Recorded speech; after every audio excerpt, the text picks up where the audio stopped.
ఈ జనుల హృదయము యూదా రాజైన రెహబాము అను తన యజమానుని తట్టు తిరుగును. అప్పుడు వారు నన్ను చంపి యూదా రాజైన రెహబాము నొద్ద మరలా చేరుదురు.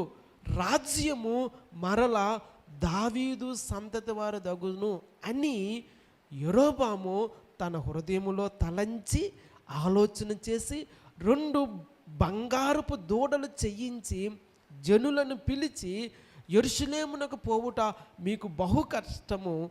ఇశ్రాయేలు వారలారా, ఐగుప్తు దేశములో నుండి మిమ్మును రప్పించిన మీ దేవుడు ఇదే అని చెప్పి ఒకటి బేతేలు నందును ఒకటి దాను నందును ఉంచెను. ప్రియులారా, యెరోబాము యొక్క దుర్బుద్ధి చూడండి. యెరోబాముకు రాజ్యకాంక్ష. ఒకవేళ